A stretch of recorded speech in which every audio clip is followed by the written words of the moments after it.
Echoes of silence. They say some houses are haunted. I don't believe that anymore. Some houses don't carry ghosts. They carry intentions. They don't force anything. They wait long enough for you to do it yourself. I was 14 when it happened. There were 3 children in our family. My sister, my brother, and me. My brother was 10. My sister was 16. We lived with our parents in a house at the edge of the forest. Far from everything. From the beginning, the house felt wrong, not threatening, not loud, just quietly present. Sound behaved differently inside it as if the walls absorbed more than noise. At night, the silence felt intentional. My father started changing after we moved in. Slowly, he slept less. He spoke less. Sometimes, he would stop mid-sentence and stare at nothing. At night, I heard him walking through the house, always at the same pace. My mother tried to explain it away. Stress, work, fatigue. But the house never felt neutral. It felt patient. The night of the incident, I woke up thirsty. I went to the kitchen, half asleep, the floor cold under my feet. I had just turned on the tap when the first gunshot exploded through the house. I froze. I didn't understand at first. Then another shot. Then another. I heard my mother shout my father's name. I heard doors. I heard running. I couldn't tell where anyone was. I couldn't tell who was hurt. I pressed myself against the counter, unable to move, then everything stopped. For a few seconds, there was nothing. No voices. No movement. Just the house holding its breath. Then footsteps upstairs. A door closing. And finally, one last gunshot. I never saw anything. I didn't need to. I was the only one left alive. My aunt raised me after that. People said I was strong. I learned to stay quiet. I learned control. But inside me, something stayed unfinished. I grew up afraid of anger, afraid of sudden thoughts, afraid of how calm my father had looked before everything ended.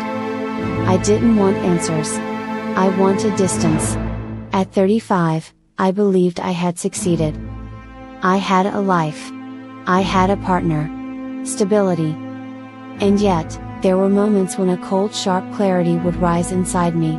Not rage, but something worse. A sense that violence could make sense under the right conditions. That scared me more than fear ever had. I realized it wasn't just fear I needed to face. It was absence. A hollow space that time had never filled. I wasn't haunted by memories. I was haunted by what had never been answered. Why had my father changed? Why that house? Why had I survived? The older I became, the louder the silence grew. Distance hadn't healed me. It had only delayed something. I wasn't afraid of the house anymore. I was afraid of never understanding whether the darkness I felt was inherited, learned, or unfinished. The house was the only place where that question had ever taken shape. Returning wasn't a choice. It felt like a demand, as if the void itself was pulling me back, asking to be named.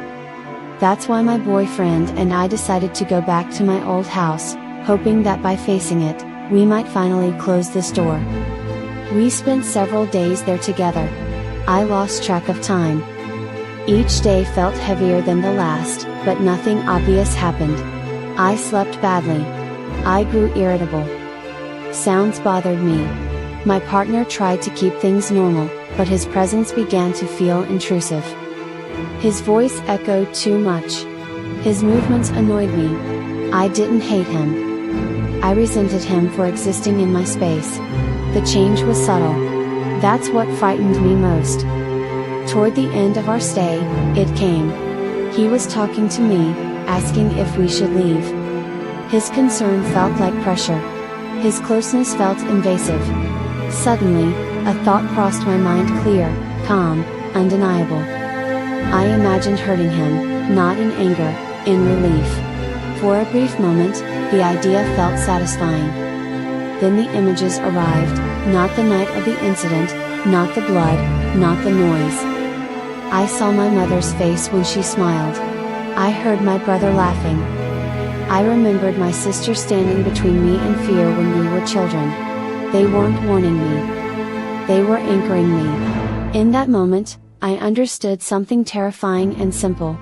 The house wasn't replaying the past. It was offering continuity. It had been waiting for someone to continue. I stepped back. I looked at my partner and saw him clearly again. I told him we were leaving. Now, outside, the air felt thinner, lighter, real. He left without asking questions. I went back alone. Burning the house wasn't an act of rage. It was a refusal. I moved through it slowly, deliberately, lighting what had fed on silence and avoidance for too long. The fire spread without drama. No resistance. No sound. When the structure collapsed, it felt less like destruction and more like release. I didn't heal that night, but I had won. Evil doesn't survive because it is strong. It survives only when someone mistakes it for something inevitable, when fear or doubt convinces them that it cannot be changed.